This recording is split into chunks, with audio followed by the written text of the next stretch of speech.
제가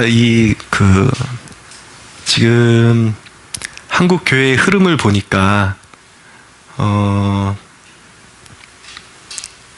공인된 그런 이단들 뿐만 아니라 너무나도 이렇게 근거 없는 신앙들, 그리고, 뿌리 없는 신앙들이 너무나도 유튜브와 매체를 통해서 이렇게 난립하는 것을 보게 되면서 참 심각하다.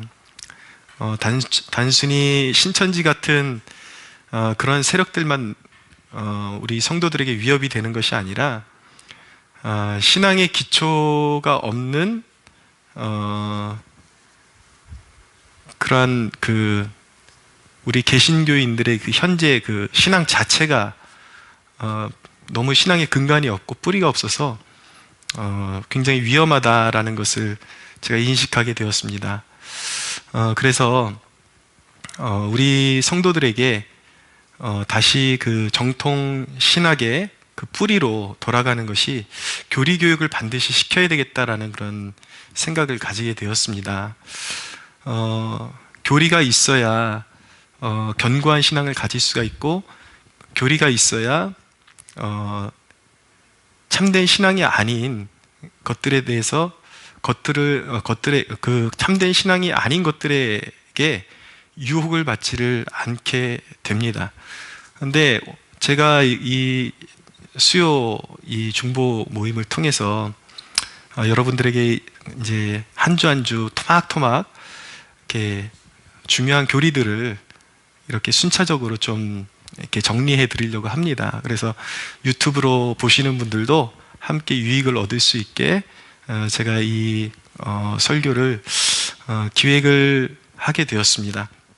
근데 듣다 보면은 여러분들이 이미 다 알고 있는 내용들일 거예요. 근데 문제는 뭐냐면 너무나도 기초가 되는 뿌리들에 대해서 다 안다고 생각하고 간과하니까 막상 설명해보라 그러면 갸우뚱거리고 알지는 못하고, 들으면 안다고 생각이 되니까 그냥 흘려듣게 되는데 실상은 자기의 신앙 가운데 뿌리 내리지를 못해가지고 분명히 다른 신앙이 아닌 것들이 유혹이 오고 다른 가르침들이 계속 이렇게 매체를 통해서 들어오는데도 분별하지 못하고 거기에 속아 넘어가는 그러한 일들을 보면서 여러분들이 지금 오늘부터 제가 정리해드리는 것들을 다시 한번 이렇게 리마인드 하면서 마음판에 새기시면은 신앙에 굉장히 유익이 되고 견고한 신앙의 토대를 다질 수 있는 그런 뿌리가 될 것입니다. 현란하게 어려운 내용들로 할 거 아니고요. 우리가 다 알만한 것들을 다시 재정리해드리는 시간을 가질 겁니다. 그래서 어려운 용어들, 군더더기들 다 빼버리고 우리가 반드시 알아야 되는 교리들을 제가 소개를 해드리려고 합니다. 근데 이제 아주 제목부터 좀 우리 신앙의 실질적인 그런 유익이 되는 제목을 이제 던져놓고 그렇게 풀어가려고 합니다. 우리가 구원에 대해서 잘 알아야 되는데 왜 행함으로 구원에 이룰 수 없는가, 그 부분을 여러분들이 잘 아셔야 돼요. 결코 행함으로 구원에 이룰 수 없거든요. 그런데 최근에는 이 현대신학의 이제 흐름을 보면은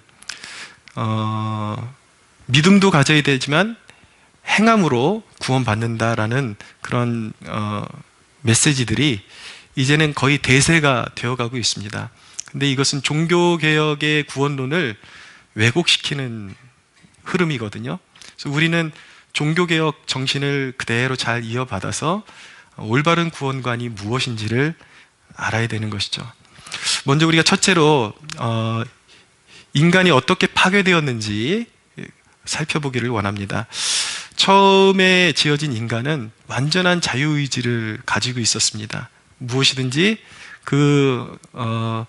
자기가 기꺼운 마음으로 선택할 수 있는 자유의지를 가지고 있었어요.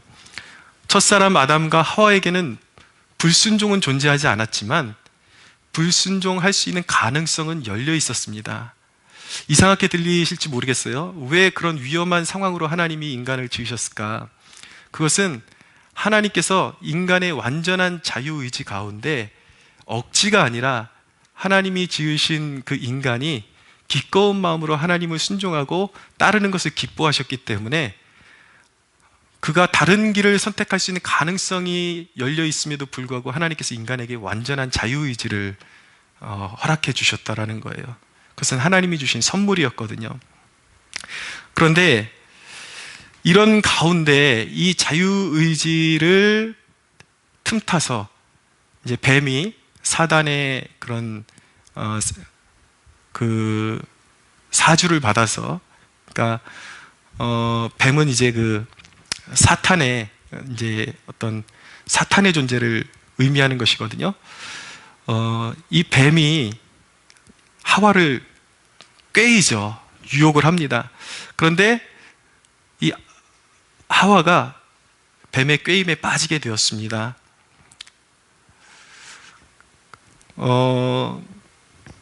인간이 그 뱀의 꾀임에 빠지게 된 데는 자기 인생의 주도권을 자기가 이렇게 자기 주권 행사를 행하고 싶은 그런 유혹과, 그리고 하나님처럼 되고자 하는 그 유혹에 사탄이 그 선악과를 따먹으면 눈이 밝아져서 하나님처럼 될 수 있다라는 그 유혹에 빠져든 것입니다.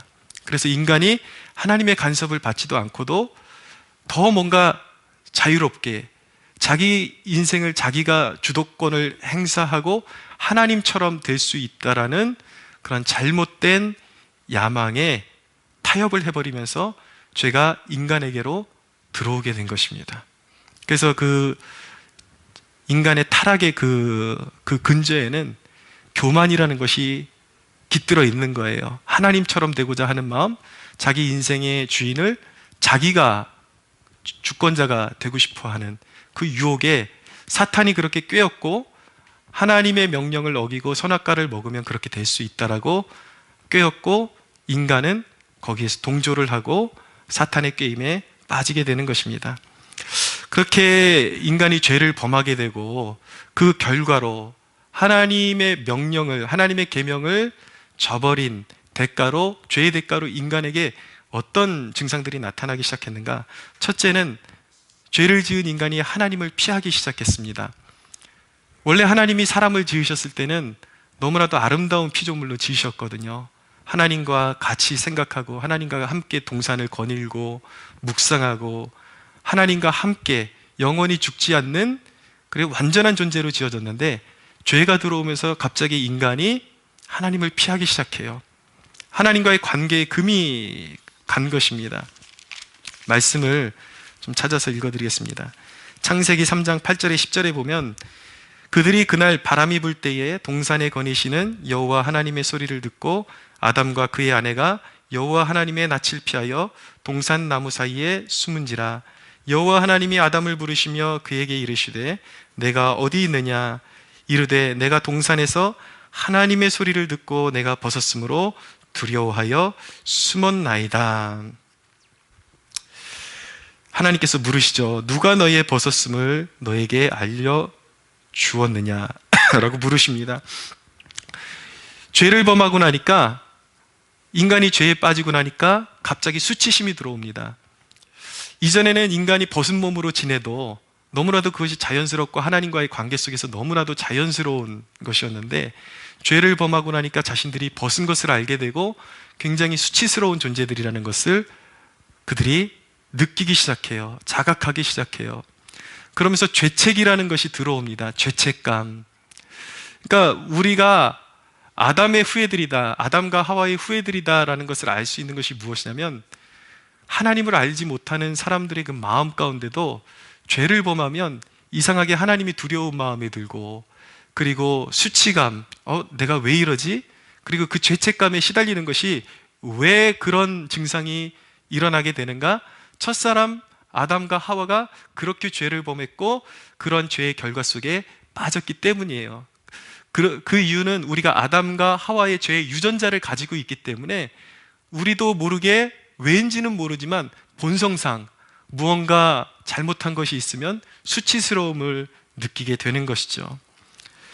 그렇게 하나님을 피하기 시작했습니다. 두 번째, 그들은 죄를 범하고 영적 죽음을 선고받았습니다. 자, 이 부분이 굉장히 중요한데요. 창세기 3장 24절에 보면은 이같이 하나님이 그 사람을 쫓아내시고 에덴 동산 동쪽에 그룹들과 두루 도는 불칼을 두어 생명나무의 길을 지키게 하시니라. 그러니까 이 대목은 그들에게 이제 생명의 동산, 에덴 동산에서 그들이 첫사람이 쫓겨난 것을 의미하는 거예요. 여기서부터 영원히 사는 존재가 아니라 이제는 죽을 수밖에 없는 존재로 전락했다라는 것을 알게 되는 것입니다. 가장 비극적인 것은 무엇이냐면 영적인 죽음을 초래하게 되었다라는 것입니다. 너희가 죄를 지었기 때문에 반드시 죽으리라고 하나님께서 말씀하셨어요. 그런데 그 첫사람 이래로 사람이 하나님의 그 죽으리라는 그 심판과 저주의 말씀을 듣고도 바로 죽지는 않죠. 생명이 붙어 있었지만 인류는 점점 생명이 짧아지면서 결국은 육신의 한계에 갇혀 있게 되고 결국은 흠없고 영원히 살 수밖에 없었던 존재가 그 생명을 빼앗겨 버리고 결국은 죄 가운데 신음하다가 인간의 한계에 갇혀서 죽을 수밖에 없는 그런 존재가 되었다라는 거. 그거 맞지 않습니까? 그래서 우리 인류가 모두가 한번 태어나면 다 죽음의 길로 가게 되는 거예요. 그것이 바로 첫사람 아담과 하와의 범죄 때문에 그렇게 된 것입니다. 그러니까 우리가 여러 가지 죄를 짓고 또 때로는 우리 몸이 고장나고 질병이 일어나고 또 우리의 삶에 우리의 의지와 상관없이 불행들이 다가오는데 이것은 바로 이 파괴적인 죽음의 대가, 죽음의 질병이 이렇게 현상적으로 나타나는 거예요. 사람마다 그런 것들이 나타나죠. 그게 바로 죽음의 그림자가 우리 인생 가운데 드리워져 있다는 것을 알게 되는 것입니다. 이것은 인간의 눈에 보기에 선한 사람이든지 악한 사람이든지 상관이 없어요. 인간의 눈으로 판단하면서 저 사람 선하다 악하다 판단할 문제가 아니에요. 모든 인간이 하나님 앞에서 범죄를 행했기 때문에 죽음의 증상이 드리워져 있고 죽음의 그림자가 그를 덮고 있고 죽음으로 갈 수밖에 없는 것입니다. 그래서 인간이 예외 없이 한 사람도 예외 없이 모두가 죽는다라는 것은 무슨 이야기냐면 모두가 하나님 앞에 죄인이다라는 것을 증명하고 있는 것입니다. 세 번째로 인간이 저주를 받고 나니까 땅도 저주를 받았습니다. 창세기 3장 17절에 보면 아담에게 이르시되 내가 내 아내의 말을 듣고 내가 너에게 먹지 말라 한 나무의 열매를 먹었은즉 땅은 너로 말미암아 저주를 받고 너는 내 평생에 수고하여야 그 소산을 먹으리라. 땅이 저주를 받았습니다. 그러니까 한순간도 땅을 일구지 않으면 인간이 먹을 것을 얻을 수 없는 그런 존재가 된 것입니다. 원래 하나님과의 그런 좋은 관계 속에서 동산에서 가장 좋은 것들을 경작하며 기쁨으로 누릴 수 있는 존재들이 이제는 핍절하게 일해야 겨우 인생에서 먹고 살 수 있는 그런 존재가 되어버린 것입니다. 땅을 갈지 않으면 인생의 가시덤불이 일어나고 결국은 굶주릴 수밖에 없는 것이에요. 자, 이렇게 인간이 죄를 범하고 그런 죄의 결과들이 이렇게 죽음의 열매들이 맺혀지게 되었습니다. 이 선악과 사건은 하나님의 첫 계명을 인간이 파괴한 사건이에요. 그래서 하나님과의 관계가 완전히 깨어져 버린 사건인 것입니다. 이 선악과를 먹지 말라는 것은 하나님께서 인류에게 주신 첫 계명이거든요. 첫 율법, 첫 계명. 근데 인간이 그것을 지키지 못하고 깨져버린 거예요. 그래서 결국 죽음의 사형 선고를 받고 죽음의 길로 걸어가게 되고 영원한 심판의 현 주소에 놓이게 된 것이죠. 그렇기 때문에 첫사람 아담과 하와의 이 하나님께 복종하는 일에 그 실패함으로 말미암아 이제 아담과 하와 이후로는 율법으로 구원에 이를 수 있는 길이 이제는 완전히 이제 사라지게 되는 것입니다. 그러니까 쉽게 말하면 행함으로 단순히 인간의 노력과 선행으로 결코 구원에 이를 수 있는 길이 없다라는 것입니다. 왜인지 아십니까? 가장 자유의지가 가장 선명하게 남아있고 가장 완벽한 형태의 존재로 존재했던 첫사람이 하나님의 계명을 지키는데 실패했어요. 선하게 사는 일에 실패했어요. 하나님의 뜻대로 사는 일에 실패했어요. 그런데 문제는 뭐냐면 첫사람 이후로 이제 죄악이 들어옴으로 말미암아 그 죄의 DNA를 받은 사람들은 어떻게 됩니까? 우리의 자유의지는 완전하지 않아요. 그렇기 때문에 우리의 불완전한 자유의지를 가지고 하나님의 말씀을 온전히 지켜서, 율법의 말씀을 지켜서 인간의 선행으로, 행함으로 구원에 이를 수 있다는 것은 이제는 불가능하게 된 것입니다. 자, 왜 행함으로 구원에 이를 수 없는 존재가 되었는가? 다시 질문을 던져보면, 죄가 들어온 이후로 인간의 자유의지가 있어요. 분명히 우리에게 무언가를 선택하고 무언가를 결정할 수 있는 자유의지가 있는데, 그 자유의지의 성향이 항상 죄 쪽으로 기울어 있기 때문에 행함으로 결코 구원에 이를 수 없다라는 것입니다. 인간은 완전해질 수가 없어요. 타락한 이유로 보십시오. 인간의 그 본성 그대로의 인간은 항상 예외 없이 하나님으로부터 멀어져 갑니다. 그러니까 이 성경의 역사는 인간의 죄의 역사를 보여주는 것이고, 인간이 어떻게 타락했고 어떻게 심판에 놓이게 되었는지를 보여주는 것이고, 그리고 하나님께서 어떻게 구원받는 백성들을 찾아오셔서 구속의 역사를 이루시는지를 보여주시는 사건이잖아요. 그런데 하나님이 개입하지 않은 자연 그대로의 인간, 본성 그대로의 인간이 어떻게 살아가는지를 성경을 처음부터 한번 읽어보십시오. 그들은 그대로 놔두면 하나님께로 가까이 오는 것이 아니라 가인 이후로 무조건 하나님께로부터 도망갑니다. 멀어집니다. 그리고 인간이 바벨탑을 쌓습니다. 하나님 없이 성공하려고 그러고, 하나님 없이 하나님 위에 자기의 이름을 높여서 하나님을 부정하려고 그러는 죄를 끊임없이 범합니다. 결정적인 것은 무엇이냐면 인간의 생각과 마음이 부패해서 항상 그들이 생각하는 것이 하나님의 뜻에 합당한 생각을 도모하는 것이 아니라 항상 하나님이 미워하시는 생각을 도모한다라는 것이에요. 창세기 6장 5절에 보면 여호와께서 사람의 죄악이 세상에 가득함과 그의 마음으로 생각하는 모든 계획이 항상 악할 뿐임을 보셨다라고 말씀하고 있어요. 이것이 자연적인 인간의 그 본성, 생각. 누가 여러분 사람을 선하다라고 말할 수가 있나요? 저와 여러분들도 그대로 평가하자면 이 중에 선한 사람이 누구 한 사람이라도 있나요?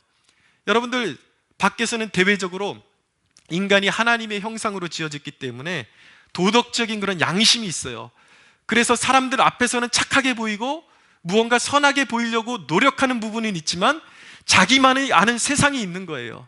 부패하고 항상 어떤 미움과 증오에 사로잡혀 있고 시기하고 분노하는 그 더러운 마음과 생각들과 끊임없이 하나님의 뜻에 거역하려고 하는 인간의 계획대로 살아가려고 하는 그러한 도모들이 늘 하나님을 반역하는 생각들과 그 마음들이 인간의 마음과 생각들에 꽉 차 있다는 것을 누가 부정할 수 있겠습니까?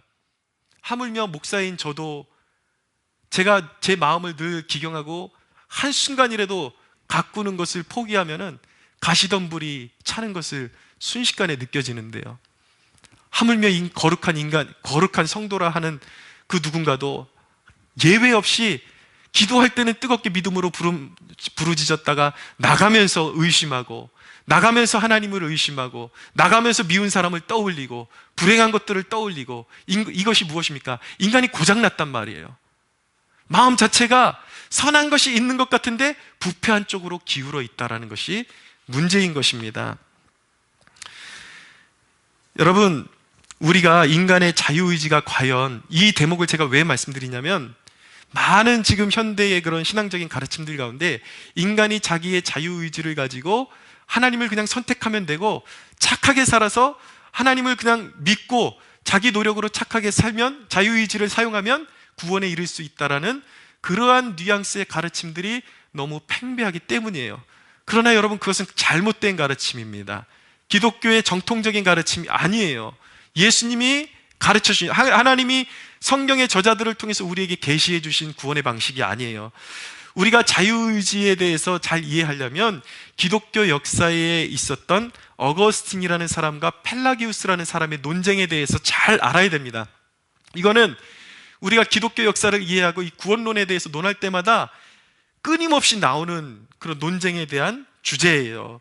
이 어거스틴과 펠라기우스라는 분이 주후 410년에서 420년 사이에 끊임없이 논쟁을 했는데 결국은 어거스틴이 정통으로 인정을 받게 되었습니다. 펠라기우스는 이단으로 이제 정죄가 되죠. 이 말씀을 왜 드리냐면 오늘날 새로운 신학의 어떤 세련된 신학, 그리고 많은 목회자들이 주창하는 구원론이 이 펠라기우스 쪽으로 기울어져 있기 때문에 이미 이전에 이단으로 정죄된 부류인데 오늘날 배웠다는 많은 목회자들과 소위 인터넷상의 선지자 노릇하고 있는 사람들이 이 펠라기우스적인 구원론을 사람들에게 지금 퍼뜨리고 있어요. 잘못된 것이죠. 자, 펠라기우스는 구원을 어떻게 보았냐면 이 펠라기우스라는 사람은 원죄를 부정했습니다. 아담 이후로 인간에게 전해 내려오는 인간은 원죄가 없다. 그리고 아담과 하와처럼 완전한 존재로 존재하고 자유의지가 아담과 하와처럼 완전하다라고 그렇게 보았습니다.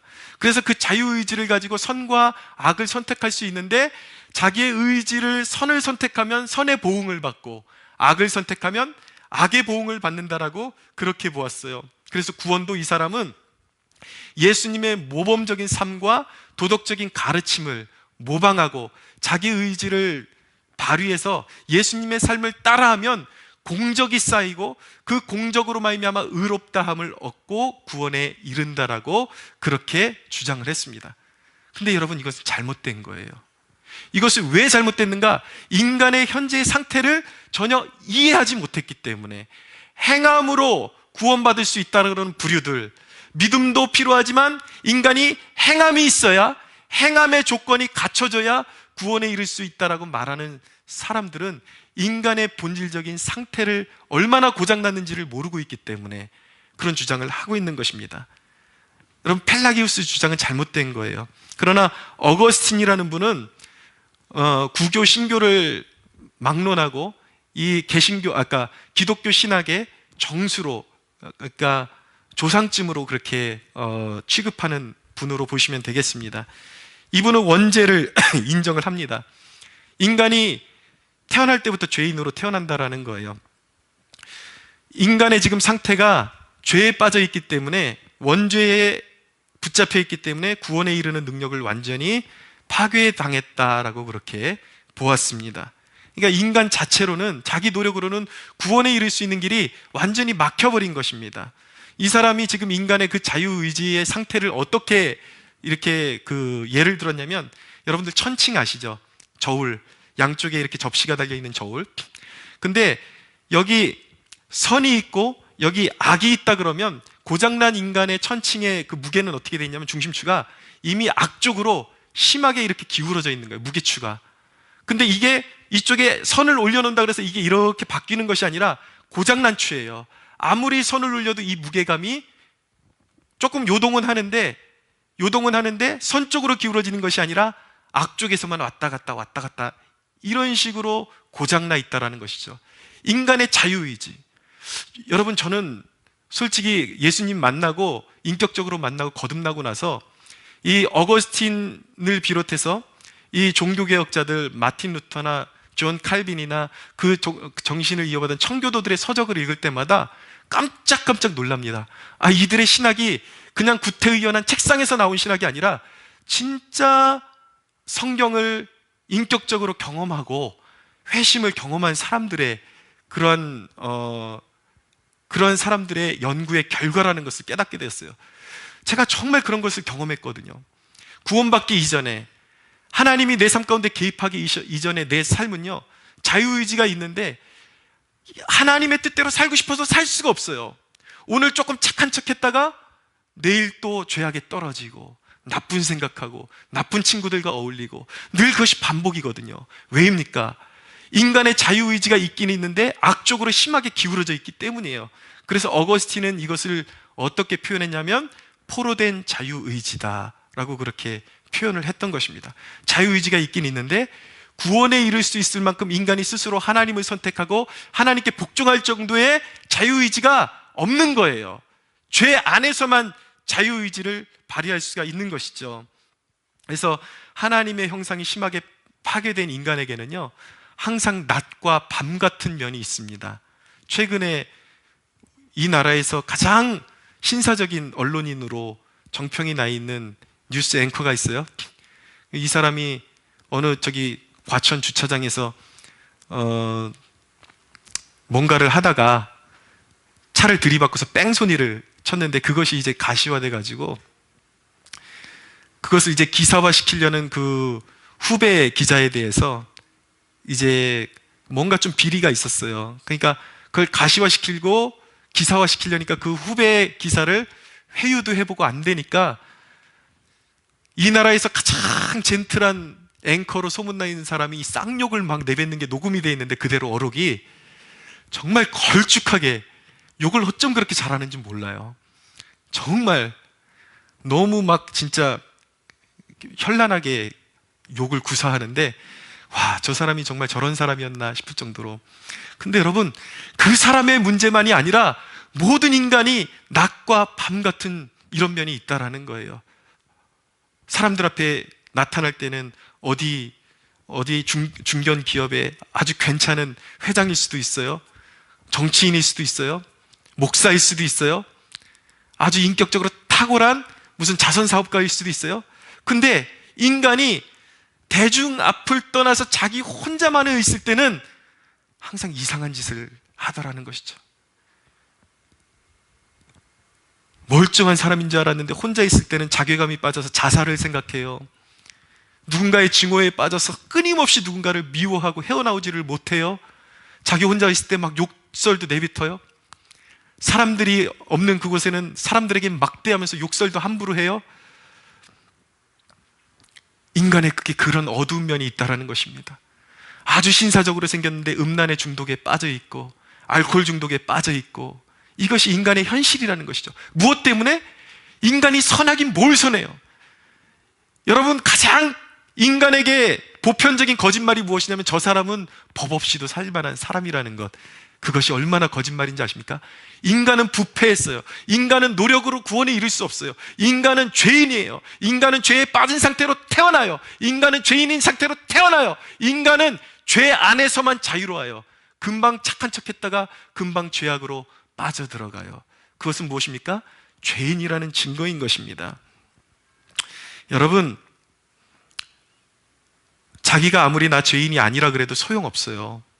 제가 여기 그루터기 교회 공사 시작하면서 여기를 그 이문동에서 수없이 왔다 갔다 했는데, 저는 딱 한 번도 교통 법규를 어겨본 적이 없다라고 저는 믿고 있었어요.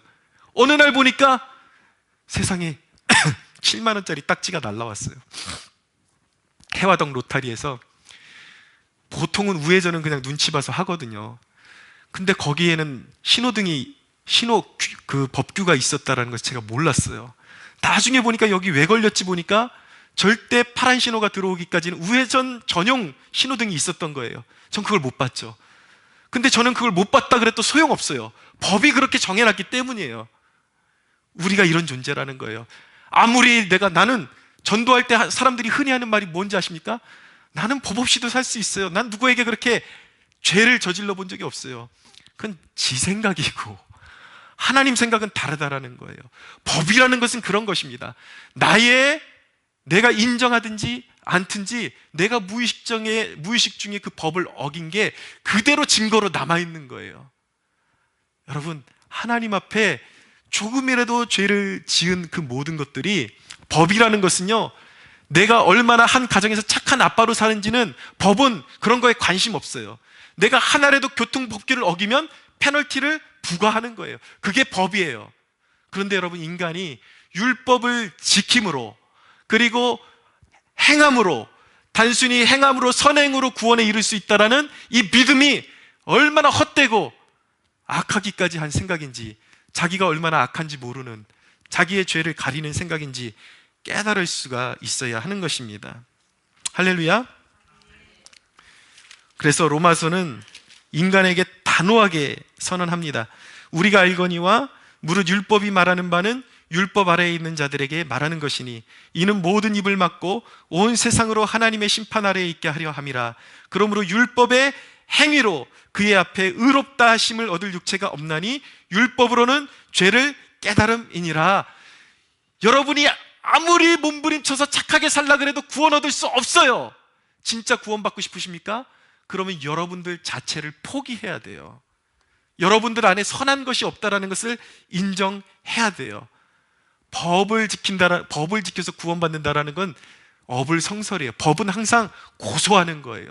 항상 정죄하는 기능이 있을 뿐인 것입니다. 그래서 여러분, 인간은 완전히 부패했어요. 인간은 구원에 있어서, 그러니까 우리가 이 강단에서 여러분 인간이 완전한 죄인이다, 완전히 썩었다 말하는 것은 그것이 무엇을 의미하는 것이 정확히 하셔야 돼요. 인간에게 단순히 인간적으로 착한 면이 없다라는 것이 아니라 구원에 이르는 면에 있어서 그는 완전히 자격이 없다라는 것을 의미하는 것입니다. 그러므로 인간은 절대로 100% 자기의 노력으로 행함으로 구원에 이를 수 없습니다. 그것이 진리예요. 그럼 인간에게 필요한 것은 무엇인가? 은혜가 필요한 것입니다. 은혜가 필요한 거예요. 인간에게 필요한 것은요, 어정쩡하게 죄인으로서 착한 척하는 그런 노력이 필요한 것이 아니라 생명의 근원이신 하나님께로 떨어져 나간 게 죄고, 그게 심판이고 저주고 죽음이거든요. 그러니까 인간에게 필요한 것은 무엇이냐면 생명의 근원 되시는 하나님과 접붙임되는 것이 필요한 것입니다. 그것이 구원이에요. 하나님께로부터 떨어져 나갔던 인간이 하나님과의 관계가 회복되어서 하나님의 자녀로 그 영광스러운 지위가 회복되는 것, 이것이 바로 구원입니다. 할렐루야. 그런데 인간의 노력으로 결코 죄인이 인간이 하나님께 접붙임이 될 수가 없어요. 근데 그 일을 가능하게 하는 유일한 한 가지가 있으니 그것이 바로 예수 그리스도의 십자가인 것입니다. 할렐루야. 유일한 십자가. 예수님이 왜 십자가에서 죽으셨습니까? 우리의 죄 때문에, 우리의 죄값을 다 지불하시기 위해서. 그러므로 여러분 깨달으십시오. 여러분들은 자격 없어요. 여러분들이 노력해서 구원에 이르려고 그러면 안 되고, 오직 갈보리 십자가 언덕에서 이루신 예수 그리스도의 보혈의 능력만이, 그 능력만이 하나님과의 접붙임의 길임을 믿으시기 바랍니다. 그 보혈이 저와 여러분을 하나님께로 접붙여 주시는 거예요. 예수님의 십자가만이 그 일을 행하실 수 있다는 것을 알게 해주시는 것이 바로 우리가 말하는 은혜라고 말하는 것입니다. 여러분, 찬송가 265장 보면은 이 진리를 아주 잘 표현하고 있다는 것을 알게 됩니다. 주 십자가를 지심으로 죄인을 구속하셨으니 그 피를 보고 믿는 자는 주님의 진노 면하겠네. 내가 그 피를, 유월절 그 양의 피를 볼 때에 내가 널 넘어서 가리라. 흉악한 죄인 괴수라도 예수는 능히 구원하네. 온몸을 피에 담글 때 주님의 진노 면하겠네. 내가 그 피를, 유월절 그 양의 피를 볼 때에 내가 널 넘어서 가리라. 할렐루야. 이따가 이제 이 찬양을 크게 불러볼 텐데요, 내가 얼마나 썩은 죄인인지 깨닫게 되면 이런 찬양을 부르면 힘이 솟을 수밖에 없습니다. 영원히 저주받아서 영원한 절망과 사망과 저주와 영원한 불못에 갇혀있던 영혼이 내 죄값을 내가 지불할 수가 없는데 예수님이 십자가에서 지불하셔서 우리가 이렇게 모여서 하나님을 찬양할 수 있다는 것, 세상은 모르는 비밀인 것입니다. 여러분, 무엇이 복입니까? 말씀을 마치겠습니다. 무엇이 복입니까? 여러분, 하나님이 죄인 사랑하심을 아는 것이 복입니다. 무엇이 복입니까? 여러분, 십자가의 복음을 알게 되는 것이 복인 것입니다. 할렐루야. 할렐루야. 진실로 그러합니다. 여러분들이 부러워하는 세상 사람들, 이 유업을 이어받을 수가 없습니다. 그들 모두 죄값을 치러야 합니다. 이 세상에서 아무리 떵떵거리면서 살아도 죄 가운데 살다가 심판받아 멸망하는 존재인 것입니다. 그러나 그리스도인은 무엇입니까?